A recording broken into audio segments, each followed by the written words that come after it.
Is this the end of buyer's agents? Hello, my name is Chris Deatherage and I'm with Wallace Real Estate. Today we're going to do something a little bit different from my community spotlight videos.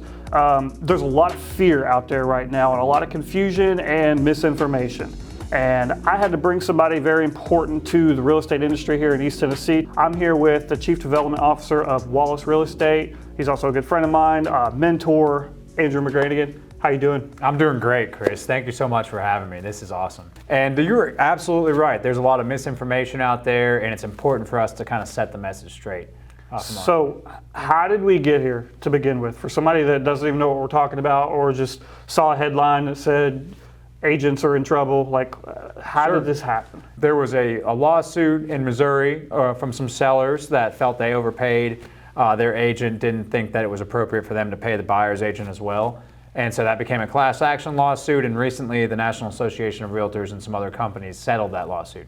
So with that settlement has come some suggested and proposed changes to the way we practice business.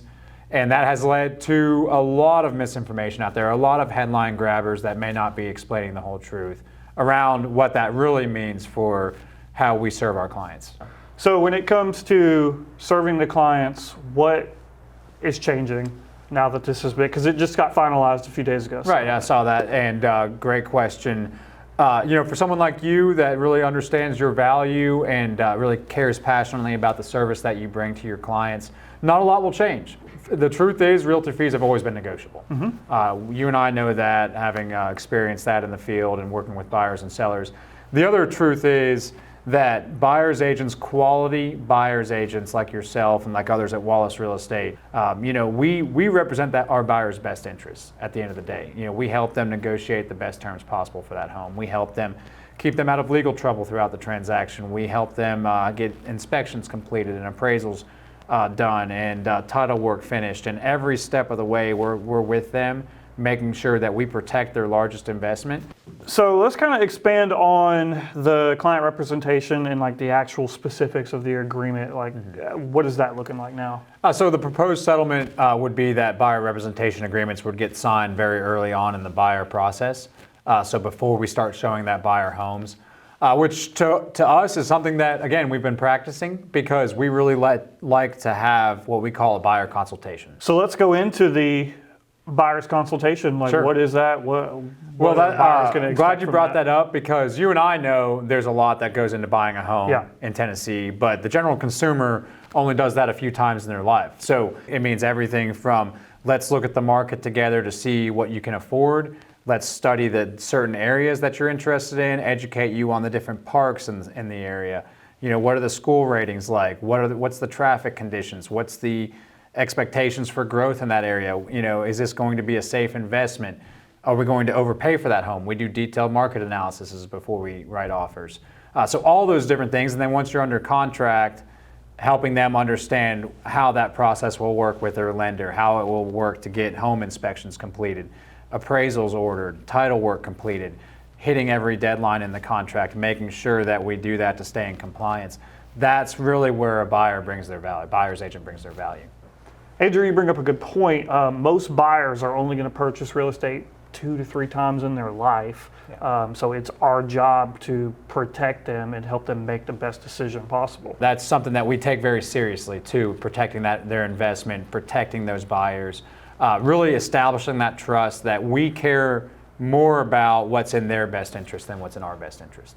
So as we've been talking about all this, another thing that comes to my mind is the 6% and the monetary aspect of this.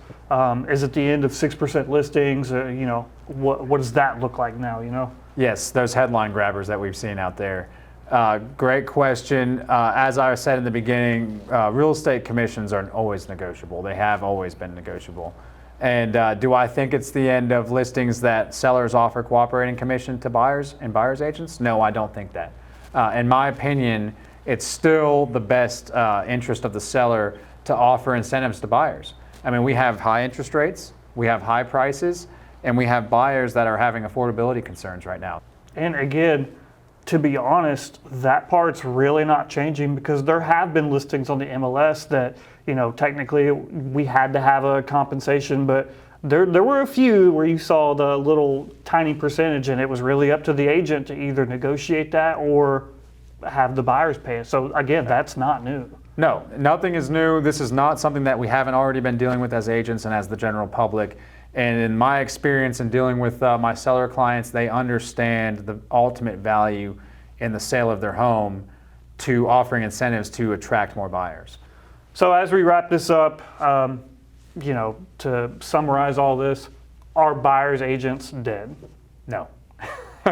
I could sum it up in one word and I would say no. I don't believe they are. You and I both know and how important it is for buyers to have representation. So I don't believe it. I actually believe that buyers may get stronger representation from this. I agree. Well, thank you so much for taking the time today to interview with me. Again, I appreciate all the hard work you've done for myself and for Wallace. It was Andrew, great. It was a pleasure. It was great, Chris. I enjoyed it, man. That was a lot of fun. Thanks for having me.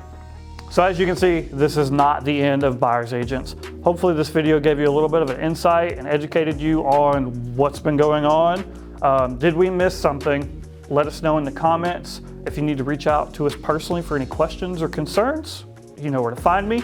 Do we need a part 2? Let me know. My name's Chris Deatherage. Thanks.